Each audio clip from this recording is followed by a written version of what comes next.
We are in the thick of spring market here up in southern New Hampshire, so I figured I would give you a little bit of a market update. I am looking at numbers from March 1st until now of this year versus last year. If you're not a numbers person, just keep on scrolling because it's going to get a little long. So our inventory levels here in southern New Hampshire are almost exactly the same as they were last year in 2023, which means it's very limited inventory.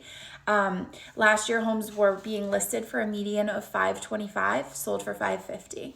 Right now, they're being listed for a median of 540, sold for 565. So we have gone up about 15,000 on both the listing side and the sell side. What's interesting is when you look at the homes that are being listed for under 500,000, we actually see a decrease in inventory of 15% from last year, which is like, that's not great because the median income where we are is 110,000, which means most people can afford under $500,000 for a home, and a decrease of 15% of inventory is not great.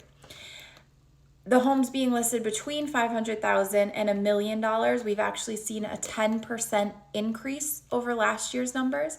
And then the homes being listed over $1 million, we've seen a 25% increase over last year. I will say a lot of the homes being listed over $1 million are people's second homes, and they're selling them because it's extremely lucrative to sell right now. And if you have more than one home, you may want to consider selling one of them, moving into the other one, giving someone else an opportunity to live somewhere.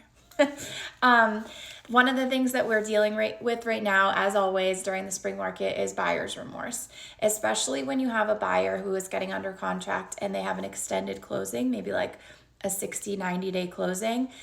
It is very difficult in the spring market to do that as a buyer because mentally this is when the most inventory has come on that you've seen in the last 9 months, and every week there's new houses that you could be going to see, but once you're under contract to buy a different house, you got to stop looking. It's going to drive you completely insane. So I will say, if you are a buyer that's competing in the spring market right now, when you do find the right house and you put in that crazy strong offer in order to secure that house for yourself, you got to stop looking. You got to make sure, first of all, that it is the right house that's worth stopping your search for.